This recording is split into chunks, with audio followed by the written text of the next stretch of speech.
Welcome back to Nerds Explain It All. I'm Zach. I'm Lance. I'm Steven. And how you guys doing? Doing all right. Doing pretty good. Lance and I saw Unfriended last weekend, so using Skype after seeing that, it's kind of weird. Yeah, I chuckled to myself when the call came in. Boom, boom, boom. Yeah, exactly. Boom, boom, boom. Steve, I highly recommend Unfriended, by the way. I know you never see movies, but as soon as it comes on like Netflix or something, you should totally watch it. It is very I heard it's the perfect movie to watch on a computer screen. No, you should totally. That would really be a surreal experience. No, I read an article where it said this is the movie that's made to be watched on a computer screen. And they did a really good job with it. I mean, it is gimmicky, but it's the first movie to kind of do this gimmick, and I really feel like it captures this text speak Skype culture we live in very well. And I guess teenagers just hang out on Skype nowadays. Is that what they do? Like, hey, sort of, I Thursday guess. night, what time you guys get? It's like logging on to AIM when we were kids, you know. AIM. So obviously, way too many trailers have been coming out in the last week. It's ridiculous. Like, I think this is a side effect of all these. We used to say, like, man, back in the day there was like one or two big movies every summer, and that was it. Yep. And now there's like one every week, and these trailers all coming out in this like tsunami of trailers is a side effect of that, because all these movies are being released around the same time, so naturally their trailers will come out around the same time. But it's been ridiculous. Except they're not being released around the same time. Jurassic World is going to be in this summer. Star Wars is going to be Christmas, and then next summer is going to be Batman vs Superman. Well, way to just ruin my entire point, Steve. Thank you. but the point, I was making a commentary on the movie industry. You just ruined it. The point is, we got these three awesome trailers, and they're from completely different stages, which means that, well, we could talk about it. But we're going to continue seeing more and more, which I don't know if it's a good thing. But so let's start with the big one, Star Wars: The Force Awakens. This came out last Friday, I believe it was, at the Star Wars Celebration, which took place in Anaheim, California this year. Yeah, quick aside on that, like a student of mine went to Star Wars Celebration, and he brought me back a double-sided lightsaber today. Oh, nice. So he's getting an A in the class. He already is. He can take the rest of the year off. Of course. So is it red? Is it like the Darth Maul lightsaber? It can do different colors. It's weird. Okay. Now Sounds badass. Is this a product I can buy? I don't know. I'll shoot a picture of it late when I have some time. But this celebration thing, I think it started around sometime during the prequels, but it's like basically this. It's the one big official Star Wars convention every year, and it goes around the world and stuff. And I'm not sure where it's been the last couple of years, but I mean, it was a big deal to have it in California, obviously, because that's such a hot spot for entertainment and multimedia. So a lot of people that usually wouldn't get to go went. So I mean, and of course, this is the first year with J.J. Abrams being running the show and them having something to show the fans. And so they had this live. I mean, they were broadcasting live, like the panels and stuff, and they brought out the cast, and except for Harrison Ford, who wasn't there because of his plane crash. Nursing that foot injury. Do you think he like intentionally did that so he wouldn't have to come to the Star Wars Celebration? He's that good of a pilot; he can fake his own crash. I mean, he landed on he got just hurt enough. He landed on a golf course. I mean, I think he keeps getting injured to get out of like doing public appearances. But we'll get into Harrison Ford at the when we talk about the trailer. But anyway, they were streaming everything, and then it was funny. I was actually watching the live stream. I turned it on right when they were introducing the cast. So like I had Mark Hamill, Anthony Daniels, and Peter Mayhew. No Kenny Baker. No respect for Kenny Baker. I mean, it's not like they need him anymore. But if they're bringing out Peter Mayhew, he was there. He was just behind Anthony Daniels. You couldn't see him. You know they hate each other. Yes, I mean, which I love. That's the saddest thing in the world. It is. It's well, like it's Anthony Daniels' fault because really Kenny is. Baker's like, we can make a shit ton of money, and Anthony Daniels, I don't know, he thought he was going to be on theater or some shit like that. Come on. Yeah, I mean, I you're don't. C-3PO, and that's all you ever are. You're lucky you're the voice, or you literally just be like you could be a different person every single fucking time. He's actually appeared in almost every single iteration of Star Wars. Beyond just obviously he's been in all the movies so far, but he's been in the Clone Wars animated series, both Droids, the good one. Yes, droid. I was just gonna say droids. Keep getting them checks, man. Which I've never seen. Droids. Was he in Ewoks? I don't know. I didn't even know these things existed until I had the Star Wars official guide to characters. And I was like, what are they talking? What is this from? Like, they had these pictures, these cartoon versions of R2 and 3PO and some Ewoks and Caravan of Courage and all that stuff. I was like, what is this? I still haven't seen any of that. But see, that's your real sequel trilogy right there. The Holiday Special, Battlefield Endor, and Caravan of Courage. So God. who needs Star Wars spin-off films when you have those? Be that as it may, Star Wars: The Force Awakens. So I was watching the live stream, and right at the end, J.J. Abrams and Kathleen Kennedy, they come out and they say, "Hey, don't leave yet. We got one last thing for you." And then it cuts to like the thank you for watching the live stream of Star Wars. I was like, are you kidding me? Are they not going to show us online? I was pissed. So then I took about like I tweeted about how upset I was about it, and then like I immediately see it pop up online. I was like, oh, okay, thanks, never mind. I take it all back. So I watched it on my iPhone as these things are meant to be experienced. That's right. And I was blown away. I thought it was awesome. What did you guys think? I'm extremely excited about it. It's like that's the trailer that we should have gotten in the first place, because that first one was just kind of like, and I get that it was a teaser trailer, but they could have showed some better stuff. Well, this was a teaser trailer too. This is like teaser number 2. I don't think this is a teaser. I think I view this as an actual like full trailer. The line between those have been blurred in recent years. Yeah. In my opinion, a trailer gives something of the plot. This gives nothing of the plot. Mm-hmm. Oh. This just gives like I mean, and again, that's completely open for. I get what you're saying. I mean, it's what 2-something minutes long. I mean, teaser trailer is supposed to be like 30 seconds long. Yeah, this is like when whatever. My point is they should have shown this at the beginning, because I would have this was agreed. Awesome. I would have waited for it. Like we could have gotten no trailers up till like last week, and I would have been fine. Exactly. Because exactly. the last one was just, it left me very very lukewarm about it. But this one really hit all the emotional points. So Steve, what are some of your favorite parts of the trailer? Well, I love that and I think this is what they're doing, because I think they did this for a trailer that was leaked or someone saw of Rogue One, where they took Ben Kenobi's lines. Which makes no sense in the context of that movie, but yes. 100% agree. But there's no Jedi in that movie, and he's talking about the Jedi Knights. Although he could be in that movie, who knows? Yeah, Ian McGregor's coming back for that. Nope. They're gonna do CGI. Sir Alec Guinness. You know what? One of the first rumors I ever heard about Episode 1 was they were gonna digitally put Alec Guinness's face over whoever played Obi-Wan. Like that was in like the mid '90s when we weren't really sure like what computers could do. Yeah. But except now they can do that. Except now they can. I love that they use Luke's voiceover, and it's from Return of the Jedi. People don't get that. People think well, they're not true fans then. Yeah. And see, the first line is you have that power too.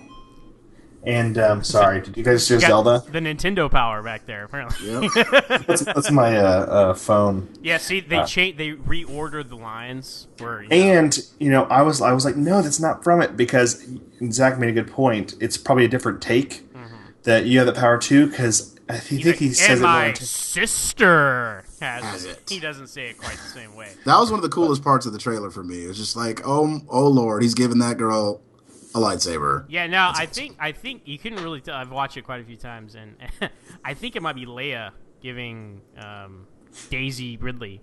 Now her name is Rey. Is that correct? Because it's Finn is John Boyega, and Poe is Jason Isaacs. I wish he was in this. Oscar Isaac, the X-wing guy.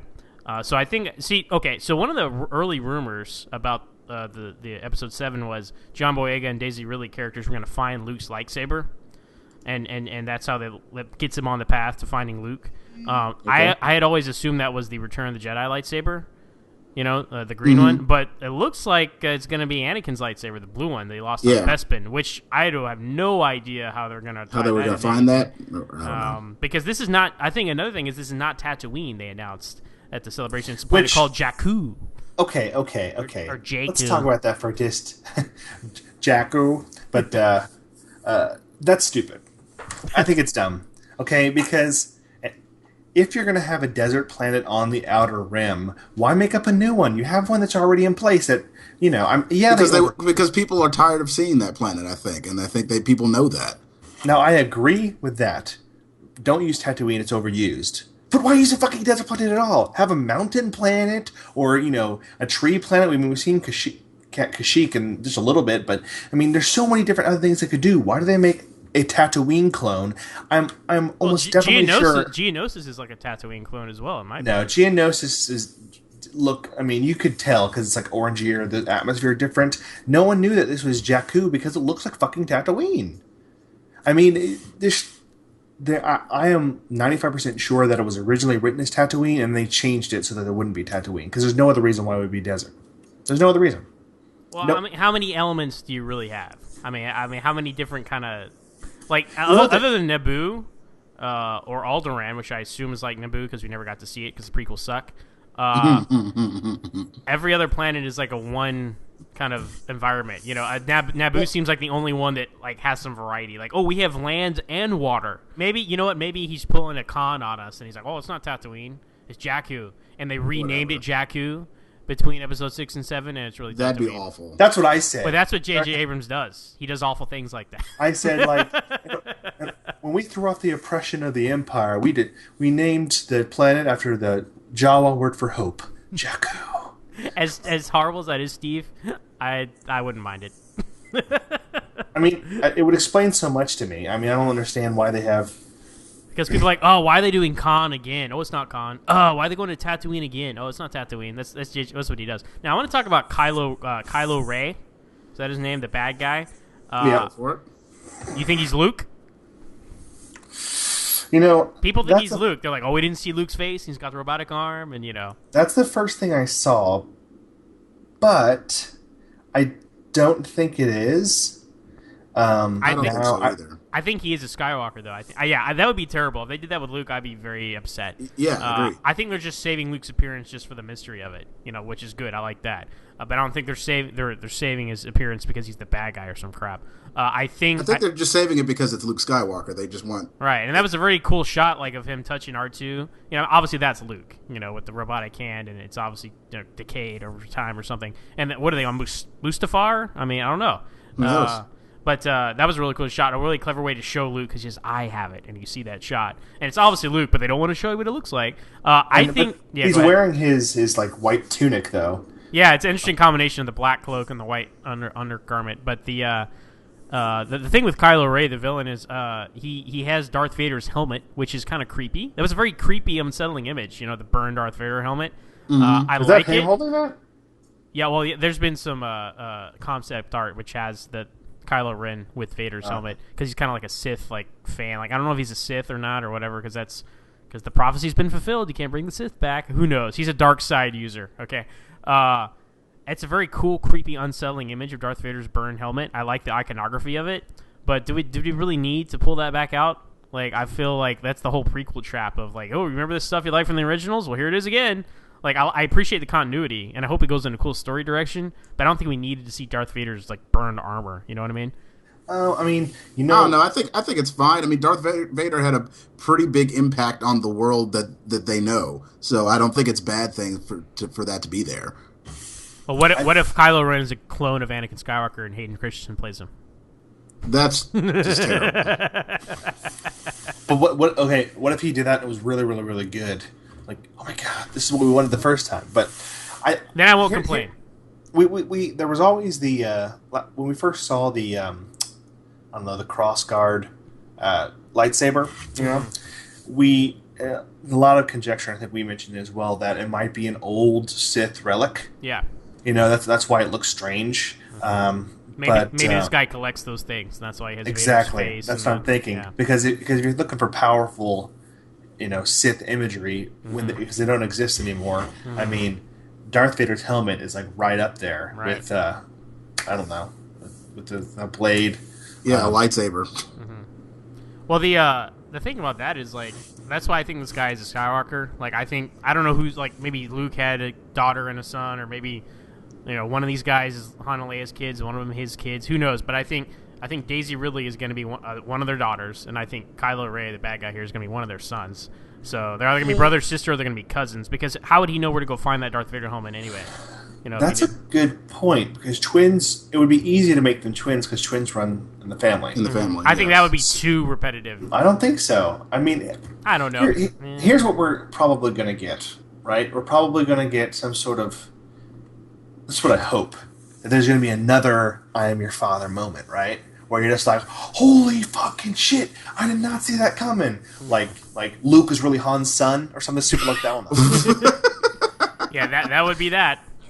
You know, like I kind of hope that there's like a moment like that Solo? because like you grow up and like You already know before those watching things. this you already Yeah. know these things, but like our parents, for example, when they first saw it, like they didn't, and like I'd like to be surprised by a movie once, like for once. Well, it's so like, hard in this day and age, though. It really is, and you know what? If something like that happened, I wouldn't hate on it because it would be kind of legit. Yeah, I that'd doubt be it's like gonna happen. that'd be like in the next Terminator movie if like John Connor was the bad guy. Wouldn't that be crazy? And then Yeah, I know, what if they right? revealed twist that? is What if they that- revealed that in the movie and didn't spoil it in trailers?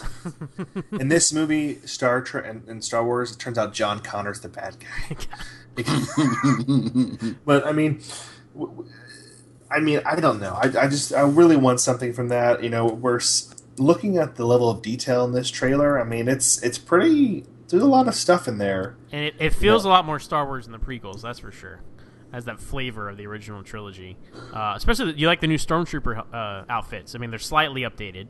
So, I like them better than the Clone Troopers. Because you know what? They're actual people. You can tell there's people there in uniforms and costumes.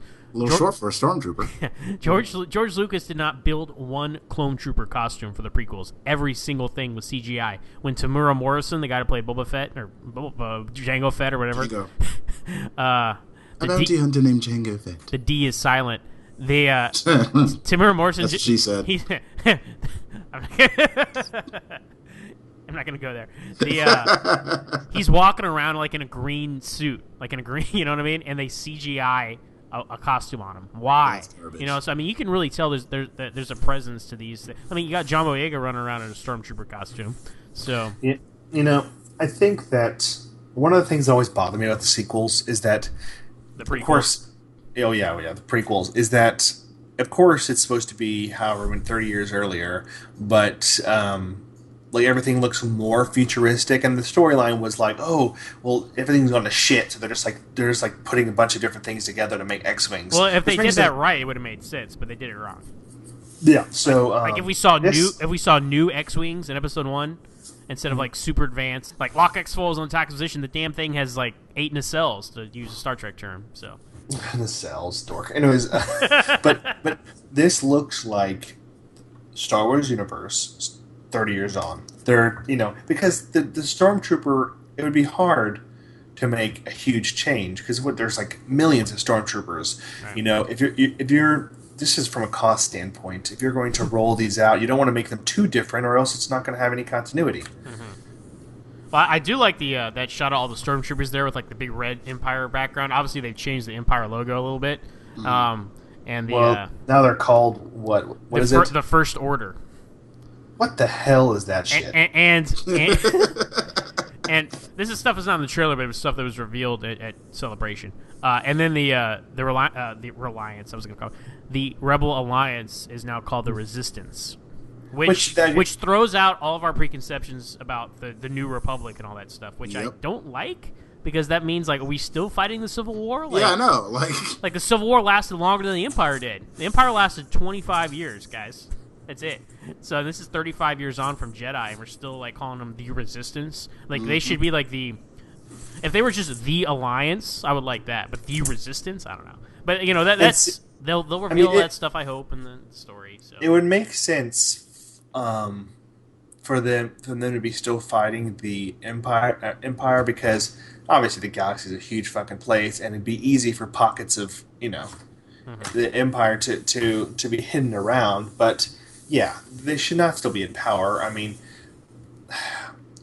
we'll see. I mean, who knows? This is all speculation. But I want to talk about, before we wrap this up, I want to talk about what most people think is the best part of the trailer. So when we see Han and Chewie, he says, "Will we see BB-8?" BB-8's pretty cool. Oh, and he's a practical effect too. They had him at Star Wars Celebration. Which is amazing. Very impressive. Very impressive. So yeah, I'm looking forward to all the BB-8s at the midnight show we go to. Han and Chewie, what did you think? I think that was the appropriate fan moment that needed to be in the trailer. And again, something that if they would have released this first, like if this trailer would have been first, like there wouldn't have been all the skepticism about the new franchise that happened after the first trailer, because people were not on board. We weren't on board because we talked about it, we podcasted about it. So I think it was the appropriate moment to really get people back on board and back into the swing of things for Star Wars. Like, because everything else that we saw was cool, but the reassuring moment was seeing characters that we know and recognize again back on screen and like doing their thing, and that's what that was. Well, Harrison Ford actually looked like he was enjoying himself there. So yeah, he looked a lot happier there than he had in the Indiana Jones trailers, but I was very surprised by him. Like, man, maybe he actually liked coming back to Star Wars. He didn't have to do it. He's wearing an Indiana Jones jacket, though. Did you notice that? Well, is it his contract? First off, I'd like to say that when we watched the first one, I said that I enjoyed it, and at the next trailer, everyone's going to be like, "Oh shit," because you guys weren't excited about it at the time. You know, less than excited. So you're trying to say that you're right and we were wrong? Is that what you're trying to say? I'm always right. That's what I'm trying to say. That's debatable. This was the trailer that we deserved. Well, the other one was the trailer we didn't need. But it's the one we needed right now. So I love the scene with Han and Chewie. But it raises some question. Obviously, we know. I have a question. Is Chewie like CGI or something? Because he looks off. Like, doesn't his face look kind of off?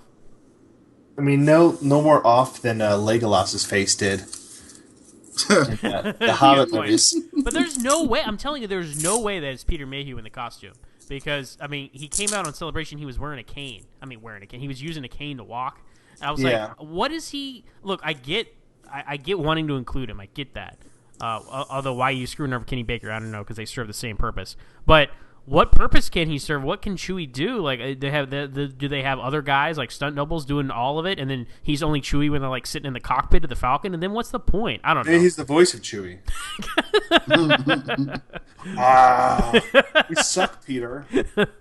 I love that last shot. I just think something looks off about Chewbacca. I don't know what it is. I think they enhanced his face with CGI, to give him more, like, articulation or whatever. I think that's what's going on there. His lips do look a little bit off. I'm watching a GIF right now. I went to a website called, like, Scene by Scene, and there's a whole bunch of different GIFs and moments in it, and so I'm looking at it over and over again, and you're right, it does look a little weird. But who cares? I mean, as long as it's not obvious and overdone, if they have to do a CGI Chewie, that's fine. Although I don't see why they would. They could get any other person to be in that costume. Exactly. Any other person. And then get Ben Burt to just put in the fucking Bear Lion soundtrack and be done with it. So he says we're home. I think that implies like the Falcon was lost in the graveyard or something. Absolutely. And it's been rebuilt. We know that the Falcon is in this movie. We've known that since the first trailer. But see, no, it has not been rebuilt. Because I'm looking at it over and over again. They're in the Falcon, and it is a piece of shit as always. It's not clean, it's dirty, it's grungy. I think that just the first part is true. Somehow this was lost. Somehow it was, I don't know what the story was. Maybe he lost it to Lando. But hey, we better see Billy D in here. Like it's a cameo in one of these movies. Billy D looks awful, dude. He's really, really old. He's like 102. He was on Dancing with the Stars last season, and it was kind of sad. Well, Lance met him last year. I did. Yeah. He seemed a little spry at Comic Palooza. Look, all you gotta do is you gotta they go to Cloud City. He's got Cloud City back, and that's where they find Luke's lightsaber now. There was like a whole like novel written about like Luke's severed hand from Bespin. Like, isn't that how he got cloned in Heir to the Empire trilogy? Yeah, the Zahn trilogy. So. Yeah, they cloned Luke with an extra U. because they fight the Mara Jade. When he fights the clone Luke has that lightsaber, and then Mara Jade gets it, and then they are erased from existence. So. The wait's gonna be tough. Like, I'm gonna try not to be spoiled though. I don't want to be spoiled on this stuff. I'll look at like all the official stuff they release. I'll check it out, but I'm not gonna go because I was so spoiled on the prequels. I knew everything about the prequels before it was gonna happen. And it's hard not to because we've been wanting this for so long that it's tempting. But I'm also trying to stay away from that as much as possible. Yeah. I will say this: my predictions for the next trailer or the first trailer, whatever you want to freaking call it, they're gonna reveal Leia. Yeah, like she's gonna be the big Leia. Like, let's get to work. or some shit like that. I don't know. It's going to be cool. They're going to save Luke for the movie. Either the movie or like the right before, or when the action figures get released, the Taco Bell giveaways. That's what it looks like. That's what happened with Godzilla. They tried to keep laser. yes, exactly. They tried to keep Godzilla, the '98 version, a secret, and then Taco Bell had like their whole promotional giveaway. It was like, oh, there he is. I still have that Godzilla cup holder. It serves no purpose, but it's pretty cool. It's better than the movie.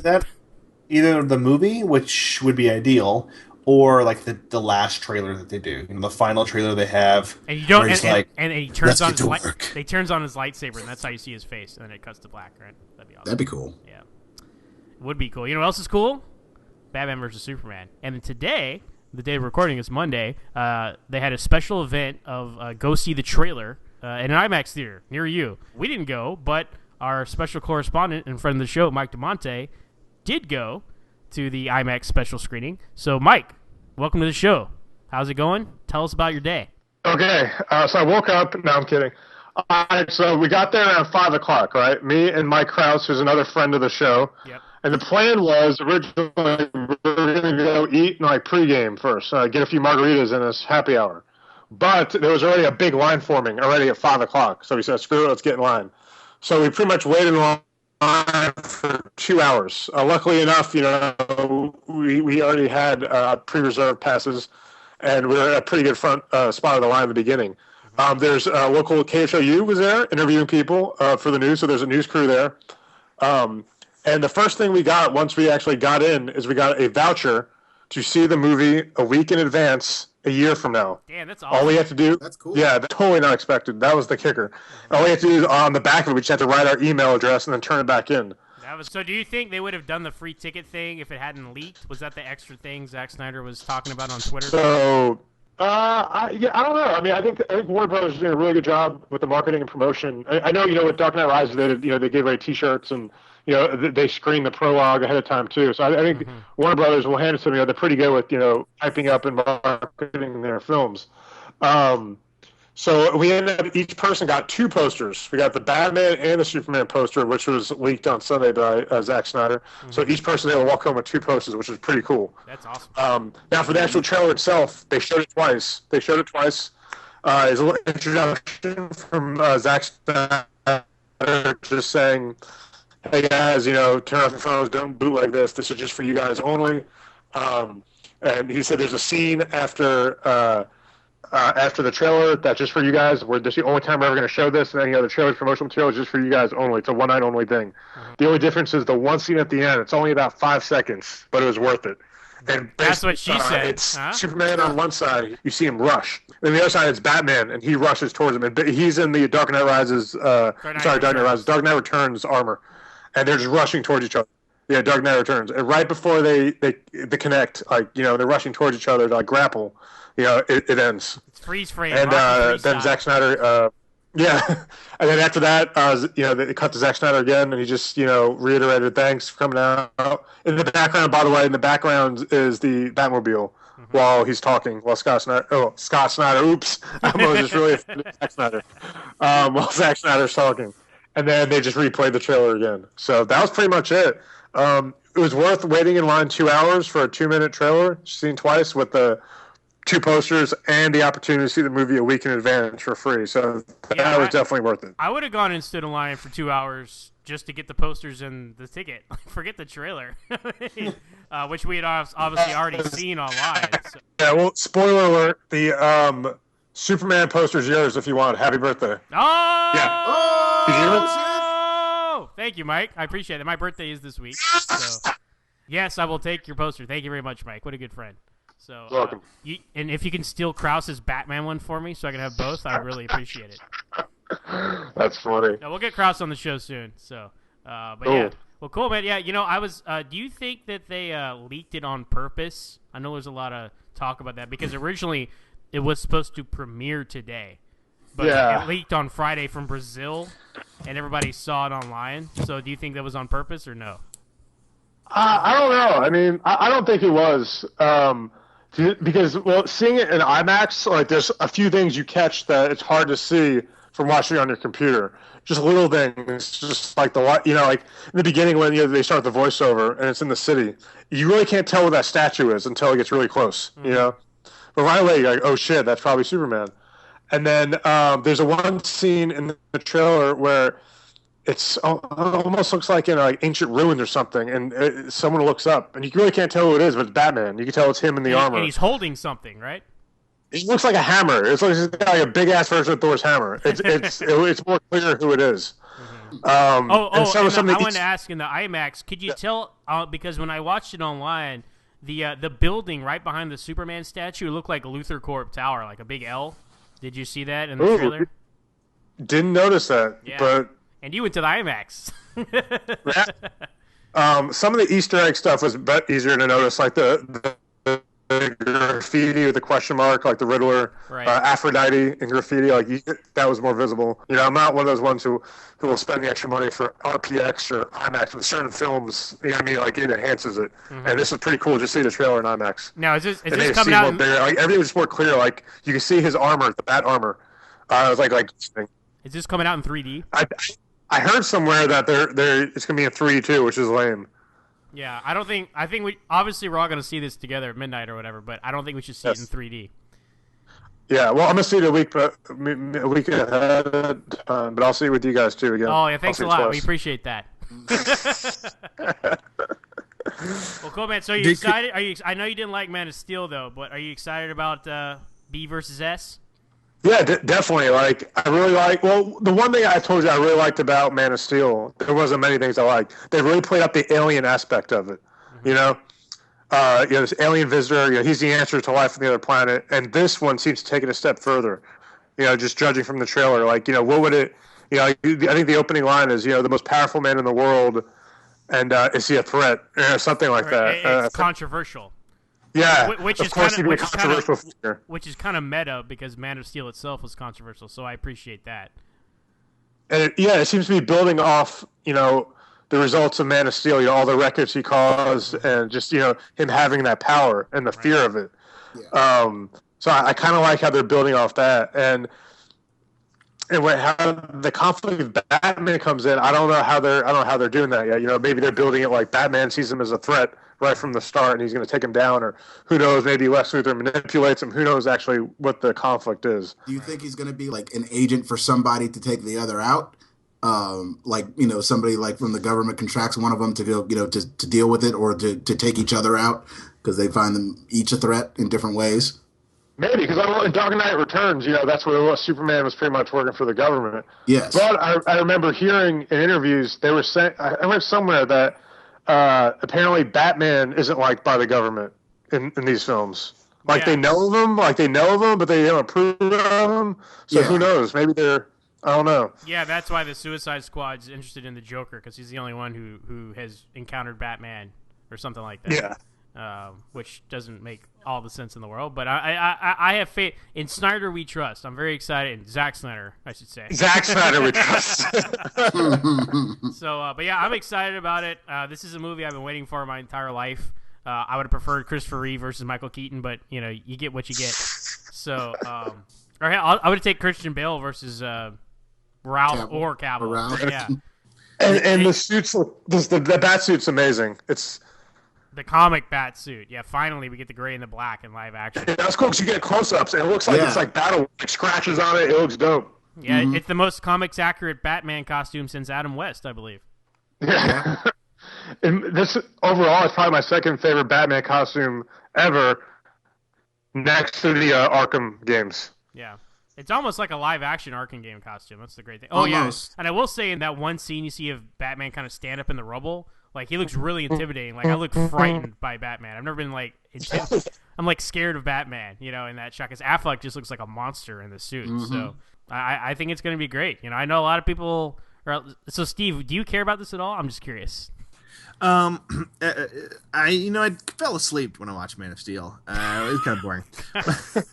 But you put with Batman in there, especially with Ben Affleck, looks freaking awesome as Batman. I'm really, really excited. I'm gonna have to go back and drink a cup of coffee and watch Man of Steel.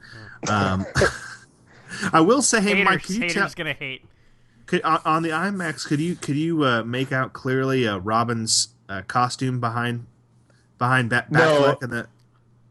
No, like you can't even tell if it's a costume. I don't know how people are saying it's Robin's. It just looks like something hanging. Yeah, I saw that online too. People are like analyzing enhance the image and trying to say it's Jason Todd's costume, but which would be cool, but it's inconclusive. Well, cool, Mike. Well, thanks for popping in and giving us the update on the IMAX event today.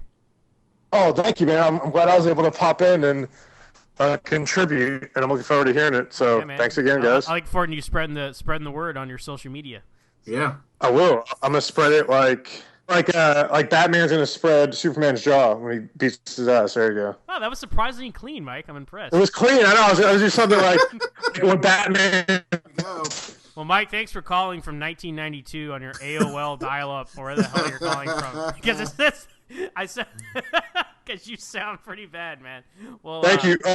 Be sure if you want, email me later. Mike D. No, I'm sorry. Saved by the Bell 27 at geocities.com. for real though, Mike. Before you go, how can people find you on Twitter? Mike Damante, MikeDamante. Cool. Mike writes some music blogs for the Houston Chronicle, and he's an all-around nerd, so he's well credentialed. So thanks for being on the show, man. Thank you. That's some real street cred. Thank you. All right. Later. All right. Bye. All right. Is it gone? Well, I think we were able to make out most of that. Yeah, I think so. It must be a nice gateway computer he's got there. Dude, you're getting a Dell. Oh, man. Okay, well, no, that was interesting. I now really wish I would have gone to the IMAX event. But good for Zack Snyder for throwing that extra stuff in. That's cool. It's showing DC really needs this like goodwill with the fans. To one, catch up with Marvel, and two, win people over from the controversial Man of Steel. So that's really neat. And since it's my birthday, I got a Superman poster, fools. What? So the final big trailer came out today, the day we're recording this Monday, is Jurassic World. Now this is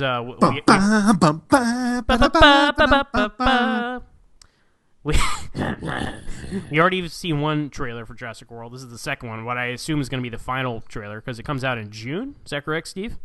Yes, I think so. So, what did you think of the trailer, Jurassic World?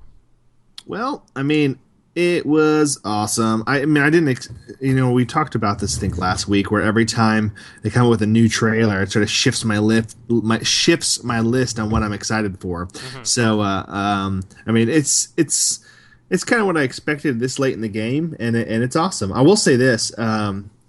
Before we go on, everyone freaked out on the last trailer and the first trailer, because I think this is the third one now, about the oh, you're right, this is the third one, you're correct, yeah. The first one had that piano.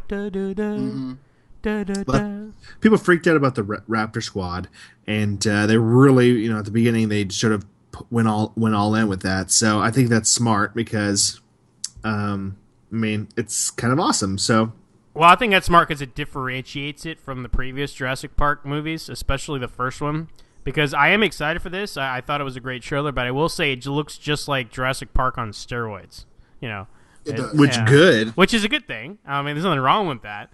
As long as it's not Lost World on steroids. I was glad to see BD Wong up in there. With a nice little gray in the temples. He looks the same as he did, honestly, except for that gray. I feel like they probably had to add that because he looked literally the same. Because I saw him recently at he was in Focus, a terrible movie with Will Smith and Margot Robbie. I saw it because Will Smith was in it and Margot Robbie was in it, and I'll see pretty much anything with those guys in it. And it was basically a prequel to Suicide Squad, but. Yeah, so BD Wong was in it, and yes, they had to add that gray. Like, man, we need to convey that 20 years has passed. I mean, just look at Jeff Goldblum or Sam Neill. I mean, God, white people have terrible genes, so you're lucky, Lance. Black don't crack. Asian don't. They're done right. They really establish what the plot is. Like, okay, I mean, they had it in the previous trailer, but even more so here. Like, Chris Pratt is a raptor trainer. They made this new dinosaur to increase sales. It's all profit-driven. Rex. Yeah, it's a ridiculous name. Apparently ate its sister. I guess they made two of them. on one hand, I think it's dumb. On the other hand, I'm kind of excited. I don't know if we know. I always thought it was like half T-Rex, half raptor. It's a T-Rex with long arms, yeah, basically. And which is terrifying. Gosh, can you imagine? It kind of has some scales on its back. I mean, you get some fleeting glimpses of it in this trailer. It looks like a pretty intimidating dinosaur. It doesn't look that different, though. And I will say, that's what I liked about the Spinosaurus in Jurassic Park 3. Now, did you notice the Spinosaurus skeleton? At least I think it was what it is. When you see all the people running from the Pteranodons, like in the plaza, you see what I thought was a Spinosaurus skeleton, which is a nice nod to Jurassic Park 3. I'm looking at it now. You're watching the trailer as we talk. No, I'm looking. I think it has 70 screen grabs, scene by scene or whatever. So, Lance, what did you think of the trailer? I thought it was cool. I enjoyed it. I'm excited for this movie, but I'm still kind of in like a Star Wars high. Like, I mean, of these 3 trailers that came out, like, I'm excited for all 3 movies, but Star Wars is the one that won. But this was a good trailer. Chris Pratt can kind of do no wrong.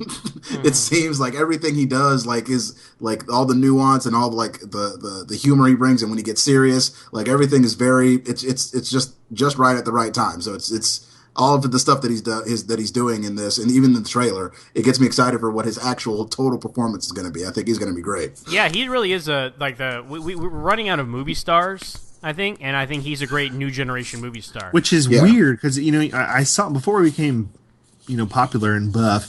We saw him on Parks and Rec, and he's just this goofy guy. He's freaking hilarious on that show. Well, before that, he was in Everwood. Yep, Everwood. Yep, that's when I used to watch that show. Where the snow is white and the people are too. Yes, with the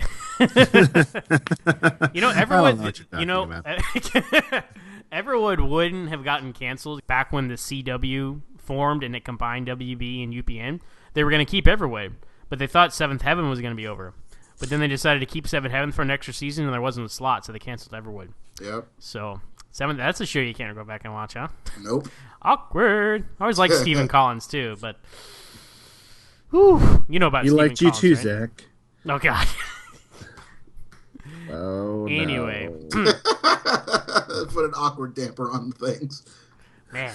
So, let's go back to Jurassic Park. Yes. Not go ahead. Jurassic World.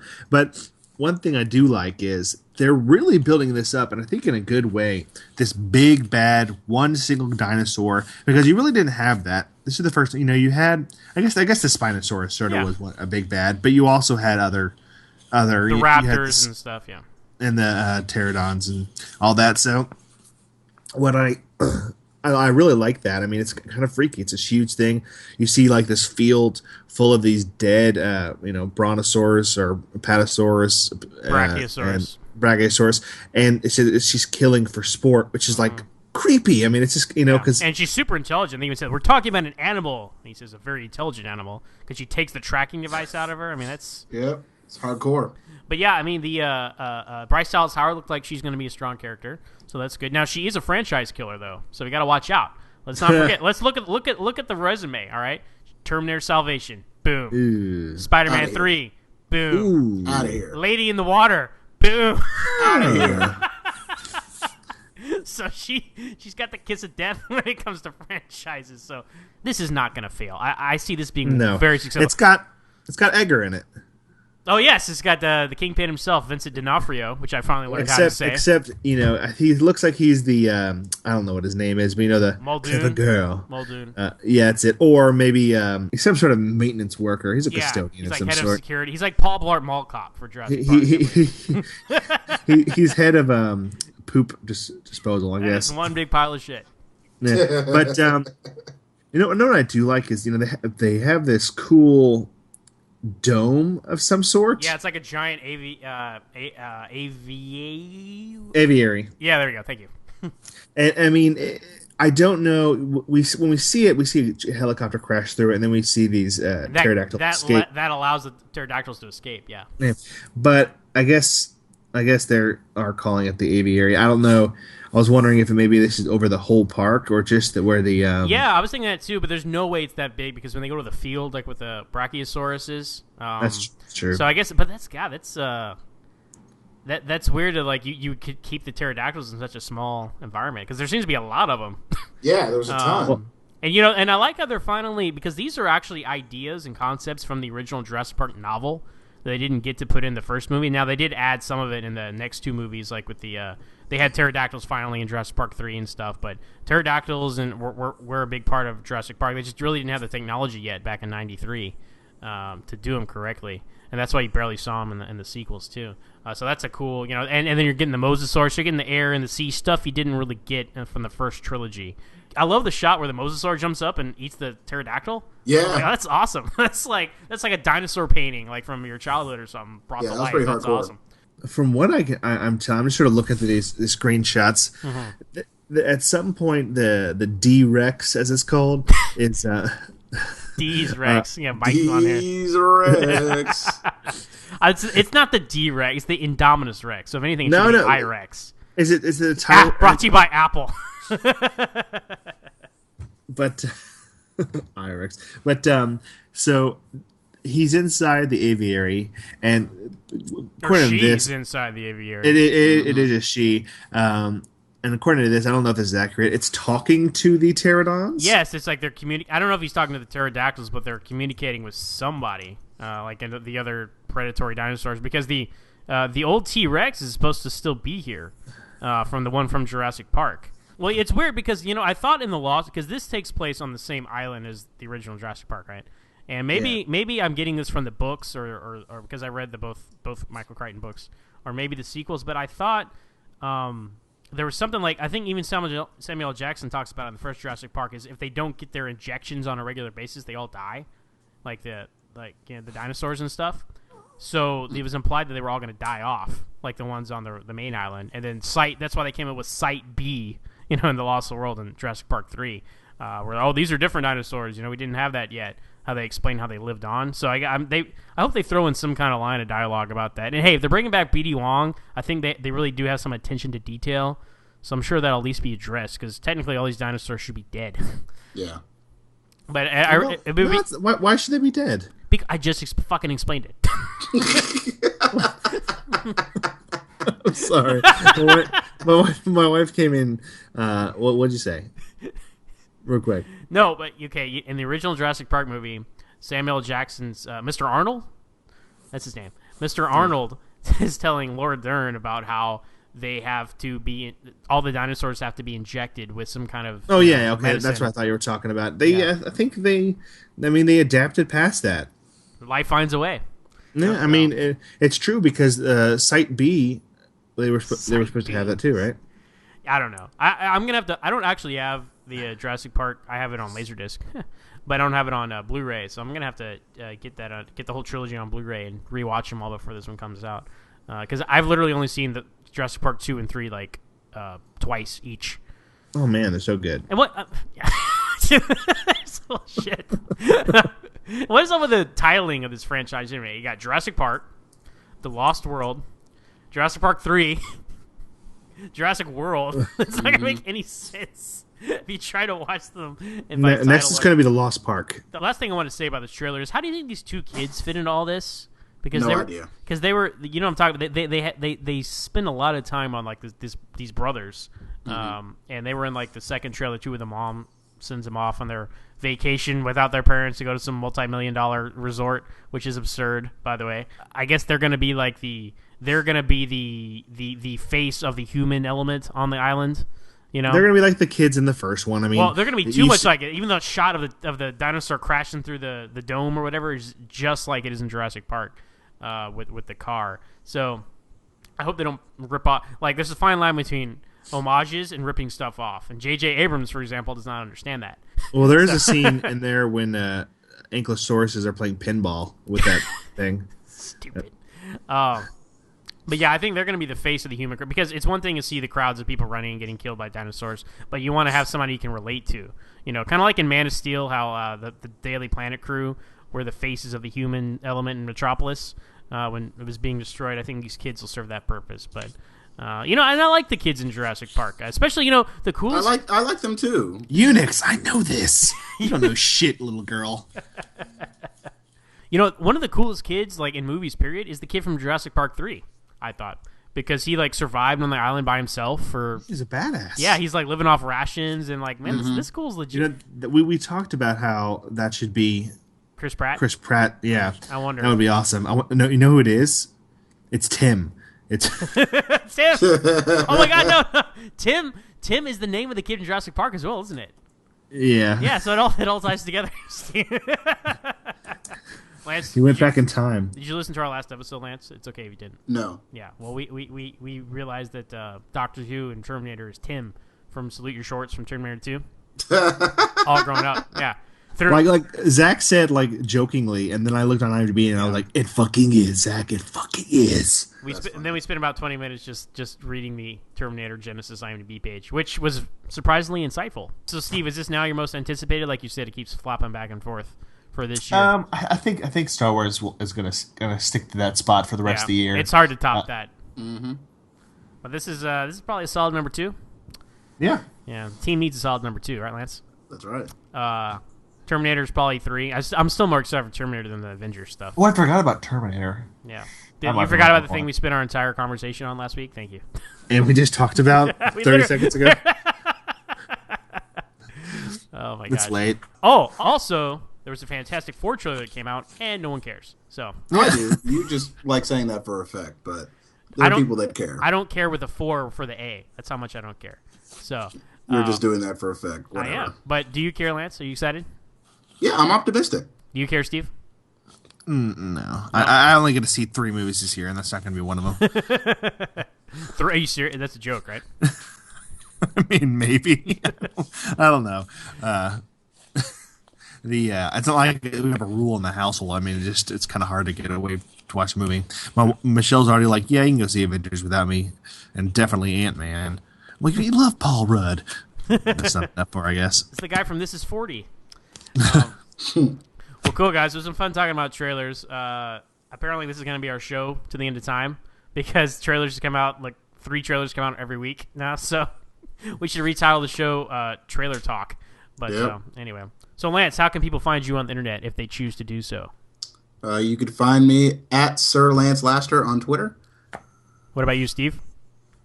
At Bonespock on Twitter, or if you want to actually hear something from me, you can just go to the Nerd Explain It All page and shout me there. You need to bring back Science Saturdays, man. Yeah, my Saturdays are sleeping Saturdays now. I'm just kidding. I haven't slept in for a year. Well, really, though, they brought back the Brontosaurus, so I think that's worthy of a Science Saturday. Yeah, you're right. Yeah. Well, and if you want to find me, I'm at Guardian of Forever. That's the number 4, just like the Fantastic Four. Uses a 4 for an A. I use a 4 for the 4. So, And if you want to follow us, we are at Nerds Explain It All on Twitter.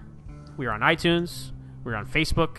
You can email us. SoundCloud. We are on SoundCloud. That's correct. You can email us at nerdsexplainitall@gmail.com with questions, comments, or critiques, or general complaints. All right, guys. Well, remember, we may not break the news, but we do break it down.